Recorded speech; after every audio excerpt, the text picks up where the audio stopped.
할렐루야. 따라합시다. 자녀들은 왜 효도를 해야 하는가?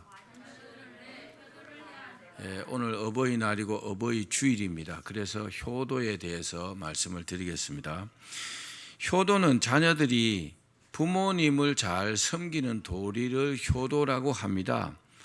한자로 효도라고 할 때 효자, 그 효자가 만들어진 계기가 이렇습니다. 시골에 이제 오일장이 섰는데 아들이 이제 나무를 지게 지고 장에 이제 팔러 갔습니다. 저녁이 되니까 어머니는 장에 간 아들을 기다리겠죠. 근데 해가 지고 좀 어두워졌는데도 아들이 오지 않습니다. 그러니까 아들이 늦어지니까 어머니가 저기 집을 나가고 저기 동구 밖까지 가서 어머니를 이제 기다립니다. 아들은 어머니에게 드릴 물건들을 여러 가지 사가지고 이제 기다리는 어머니에게 공손하게 이렇게 말합니다. 어머니 힘드시는데 왜 여기까지 나오셨습니까? 힘드시니까 이 지게에 타십시오. 그렇습니다. 어머니를 지게에 태우고 가는 그 아들의 모습이 한자의 효도 효자입니다. 한자는 뜻글자잖아요. 어머니를 어디에요? 지게에 이렇게 태우고 지고 가는 그 모습이 효도 효자라는 겁니다. 여기서 미국의 효자 한 사람을 소개하고자 합니다. 미국의 그 강철왕 카네기의 이야기입니다. 이 강철왕 카네기는 어마어마한 재벌이기도 했지만 대단한 효자였다고 합니다. 그가 어릴 때 집이 너무나 가난했다고 합니다. 아버지는 책상보 장사를 하고 그리고 어머니는 하루에 16시간 이상 노동을 했다고 합니다. 카네기도 낮에는 공장에 다니고 저녁에는요 청소부를 했다고 합니다. 미국에도 옛날에는 참 이렇게 못 살았던 것 같아요. 카네기가 밤늦게 이제 퇴근을 하면 어머니는요 아주 늦은 시간이잖아요. 밤늦게 이렇게 퇴근을 하는데 그 아들의 네일을 이제 벗으라 해가지고 네일을 빨아가지고 난로에다 이렇게 말렸다고 합니다. 왜냐하면 네일가 한 벌밖에 없었기 때문에. 카네기는 그때 고생하시는 그 어머니가 너무 안쓰러워서 이런 결심을 했다고 합니다. 나는 어머니를 편안하게 모실 때까지는 나는 결혼하지 않겠다. 그 후에 카네기가 정말 엄청난 성공을 했지만 그때 한 그 결심대로 효도하기 위해서 52살에야 이제 결혼을 했고 60살에 첫 아이를 낳았다고 합니다. 사랑하는 여러분, 효도는요 자녀가 부모에게 할 수 있는 최고의 도리라는 것을 기억하시기를 바랍니다. 효도는 세상 이치로도 그래야 합니다. 또 하나님께서도 효도하라고 그렇게 강조를 하셨습니다. 그러면 하나님께서 자녀들에게 왜 효도를 하라고 하셨을까요? 이유가 있지 않겠습니까? 우리가 이 원리를 잘 알아야 효도를 해도 내가 기쁨으로 할 수 있고 또 하나님께서 예비하신 큰 복을 받을 수가 있습니다.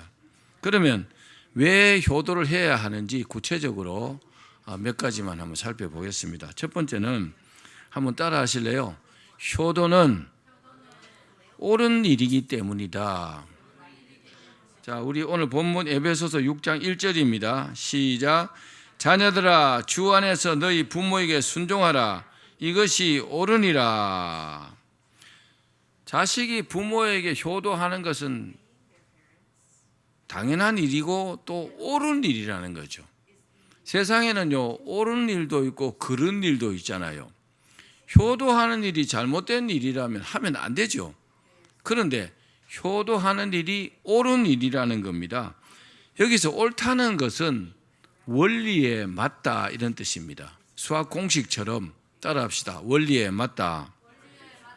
부모가 자식을 사랑하고 자식이 부모에게 효도하는 것은요 하나님께서 세우신 기본 원리라는 겁니다. 효도는 하나님께서 원하시는 일이기 때문에 무슨 일이라고요? 옳은 일이라는 것입니다. 그렇습니다. 효도는 사람이 해야 될 마땅한 일이고 또 옳은 일입니다. 사람들이 볼 때도 그렇고 하나님 보실 때는 더욱 그렇다는 겁니다.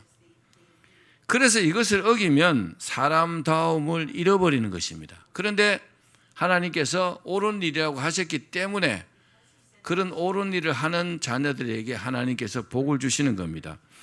효도의 핵심은 뭐냐? 공경입니다. 따라합시다. 공경이다.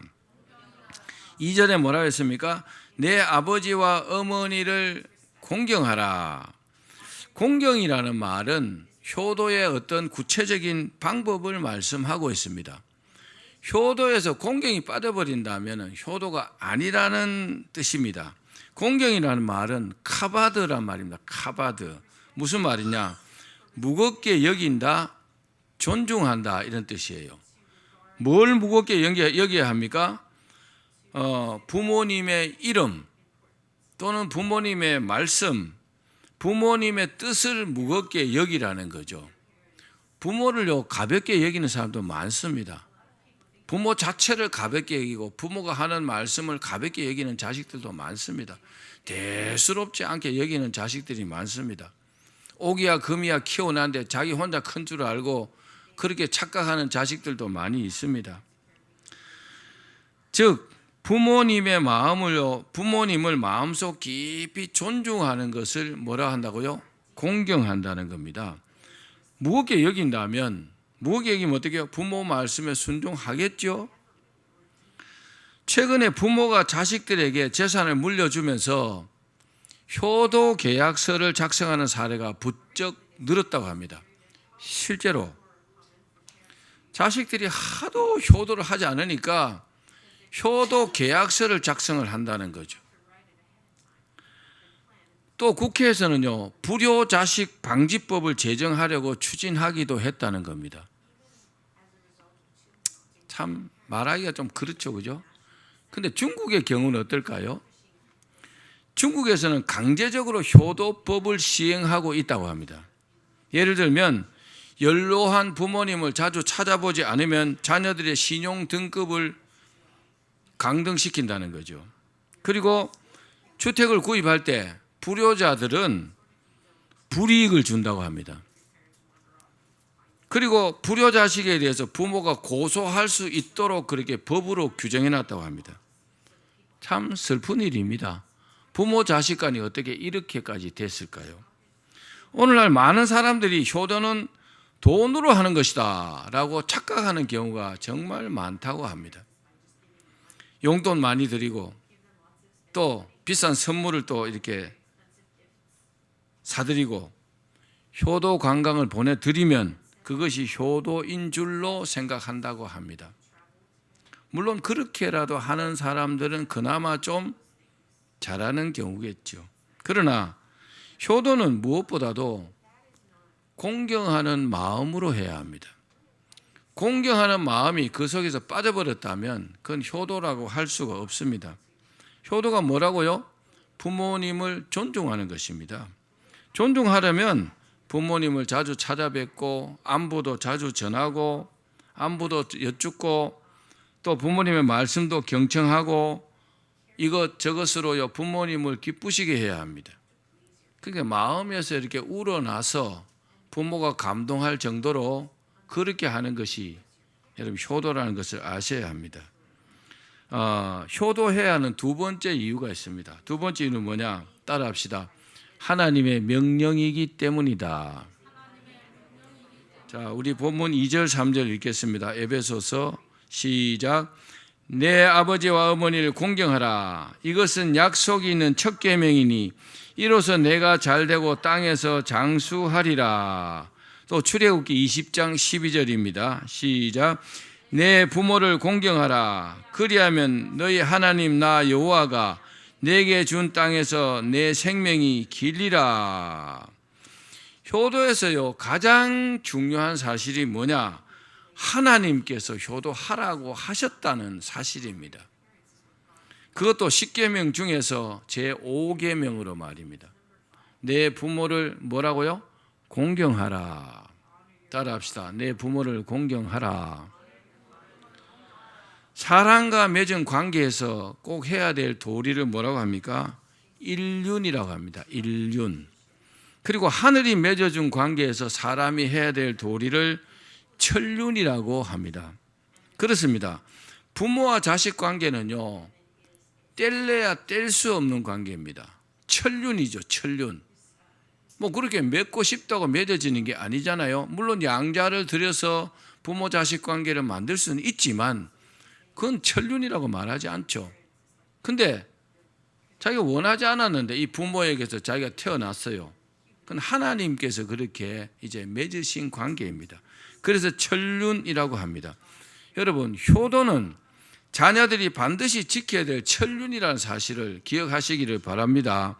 가족은 대체로 부모와 자녀들로 이렇게 구성이 됩니다. 이 사실은요, 굉장히 중요합니다. 왜냐? 하나님께서 우리의 뭐가 되신다고요? 아버지가 되신다 그랬잖아요. 그렇죠? 하나님은 우리의 어머니가 아니고 하나님은 우리의 아버지이십니다. 하나님이란 이 단어도 원어를 이렇게 분해해 보면요, 남성 주격입니다. 그래서 어떤 이단 종파에서는 하나님 어머니라고 하는데 그 생 거짓말이에요. 하나님은 어머니가 아니고 하나님은 아버지이십니다. 여러분 기도할 때 하나님 어머니 이렇게 되면 하나님 어머니 없으니까 허공에 대해 기도하는 거겠죠. 하나님 아버지라고 기도하는 겁니다. 그래서 아버지와 우리는요, 자녀가 되는 거죠. 부모와 자식 간의 관계가 되는 겁니다. 그래서 하나님께서 내 부모를 공경하라, 이걸요 굉장히 강조해서 말씀하신 겁니다. 그러면 하나님께서 부모에게 효도하는 사람과 불효하는 사람을 어떻게 하실까요? 성경 말씀을 통해서 몇 가지만 한번 보겠습니다. 먼저 효도하지 않는 사람들에게는 벌을 내립니다. 자, 우리 잠언 20장 20절 시작. 자기의 아비나 어미를 저주하는 자는 그 등불이 유암 중에 꺼짐을 당하리라. 등불이 유암 중에 꺼진다, 이 말은 좀 어려운데, 유암하다는 말은 그윽하고 어두침침하다, 뭐 이런 뜻입니다. 그러니까 하는 일이 잘 안 되고 망한다, 이런 뜻이에요. 자기 아버지나 어머니를 저주하는 자식이라면 그 자식이라 할 수 없잖아요. 그죠? 정말 그러니까 자녀들을요, 잘 키워야 합니다. 뭘로 키워야 돼요? 효자 효부로 키워야 합니다. 아멘.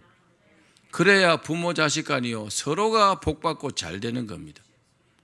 효도하지 않으면 자식도 복받지 못하죠. 부모도 좋지 못해요. 자기 자식인데 자기 자식에게 효도받지 못하니까 얼마나 마음이 상하겠어요. 또 잠언 30장 17절 말씀 시작. 아비를 조롱하며 어미를 순종하기를 싫어하는 자의 눈은 골짜기에 까마귀에게 쪼이고 독수리 새끼에게 먹히리라. 와, 정말 무섭잖아요. 복을 받는 게 아니고 뭐 한다고요? 해를 당한다는 겁니다. 하나님께서 다른 사람들을 통해 가지고 이렇게 해로움을 당하게 만들어 버린다는 거죠. 또 마태복음 15장 4절입니다. 시작. 하나님이 이르셨으되 내 부모를 공경하라 하시고 또 내 아비나 어미를 회방하는 자는 반드시 죽으리라 하셨거늘. 세상에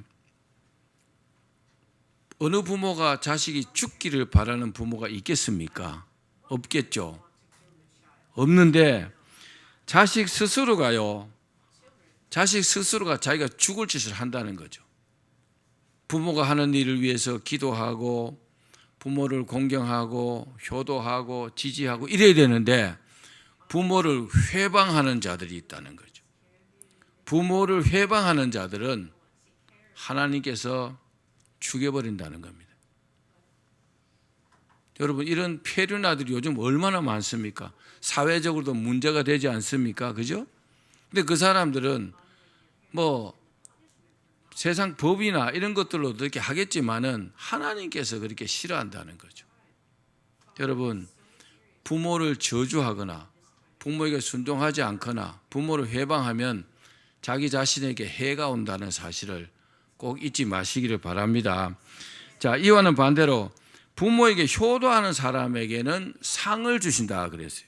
자, 우리 성경을 하나씩 봅시다. 잠언 23장 25절입니다. 시작. 내 부모를 즐겁게 하며 너 낳은 어미를 기쁘게 하라. 하나님께서 부모를 기쁘게 하고 어머니를 기쁘게 하라. 즐겁게 하고.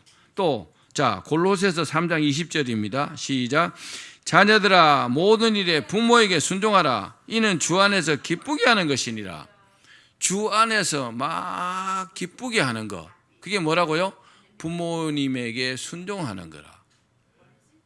그럼 하나님 기뻐하십니다. 또 출애굽기 20장 12절입니다. 시작. 내 부모를 공경하라. 그리하면 너의 하나님 나 여호와가 내게 준 땅에서 내 생명이 길리라. 세상에 태어나고 빨리 죽고 싶은 사람은 없겠죠. 오래 살고 싶을 겁니다. 그렇죠? 그래서 건강 관리도 잘하고 뭐 나름대로요 뭐 여러 가지로 하자는 운동도 하고. 그런데 오래 살고 싶으면 효도하라는 겁니다. 효도하면요 하나님께서 오래오래 이 땅에서 살게 하신다는 사실입니다.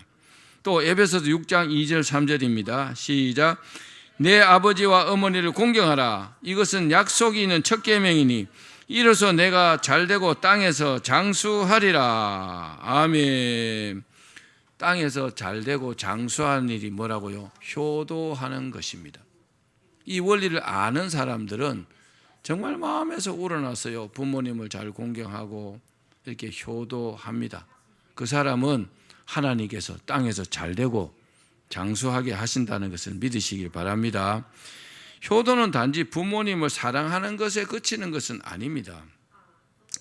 하나님께서 부모를 통해서 나를 낳으셨기 때문에 효도하려면요 그것이 곧 하나님께 감사하는 것이고 또 하나님을 사랑하는 일이 된다는 사실입니다. 아멘. 자, 효도에 대한 중요한 내용입니다. 6가지 제가 말씀드릴게요. 저도 이 설교를 준비하면서 참 많이 안타깝고 후회가 많이 됐어요. 첫 번째, 많은 사람들이 효도를 하겠다고 마음 먹었을 때 부모는 이미 이 세상에 계시지 않는다. 저는 이 부분에서 저는 부모님에게 별로 효도했다고 생각지 않습니다. 정말 제가 잘 되면 부모님에게 효도를 많이 해야 되겠다 늘 마음속으로 나름대로 한다고 했지만 많이 부족하고 아쉬운 점들이 많았는데 이 부분에서요 너무 아쉬움이 있고 후회스럽고 지금 부모님 두 분 다 이제 천국 가고 안 계시니까. 두 번째, 자식이 해주기를 바라는 것과 똑같이 부모에게 해드려라. 정말 이렇게 하는 자식들이 있다면 정말 효자효부겠죠.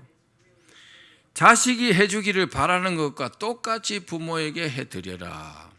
세 번째, 자식을 갖기 전에는 부모의 은혜를 깨닫지 못한다.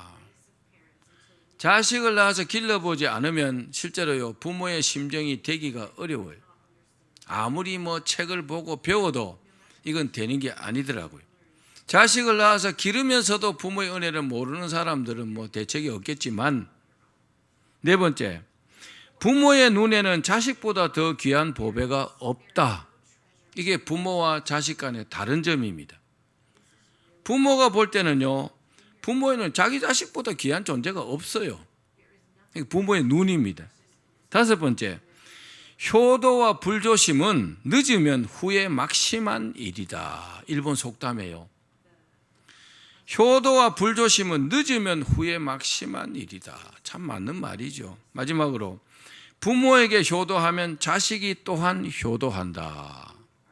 부모가요 자기 부모에게 막 이렇게 효도하면 자식도 그거 보고 배워갖고 자식도 자기에게 효도한다는 겁니다. 제가 지금 말씀드릴 이 내용은 어떤 책에서 본 글입니다. 엄마가 시장에서 돌아오시면 동생과 나는 오로지 장바구니에만 관심이 있었다. 엄마, 내 운동화 사왔어요? 그러니까 엄마가 다음에 꼭 사올게. 엄마, 운동화 다 떨어져서 창피하단 말이에요. 엄마의 장바구니에는 우리가 쓸 칫솔과 아버지의 속옷, 그리고 우리 식구가 먹을 찬거리뿐이었다. 내 나이 30이 넘어 이제야 물어본다. 엄마가 쓸 것은 왜 하나도 없어요? 가시고기라는 고기가 있습니다. 가시고기는 먹지도 자지도 않고 그 입 속에다가 알을 넣고 알들을 보호합니다. 그리고 시간이 지나면 이제 알들이 깨어나고 새끼들이 무럭무럭 자랍니다. 입 속에다 알을 넣었으니까 먹을 수가 없잖아요. 그러면 새끼 가시고기들은 이 일을 아빠가 합니다. 엄마가 하는 게 아니고.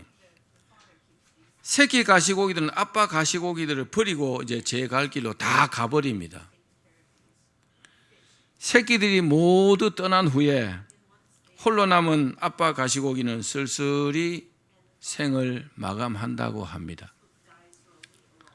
사랑하는 여러분, 효도는 우리가 마땅히 해야 될 도리이지만 효도하면 하나님께서 우리에게 주시는 상이 있습니다.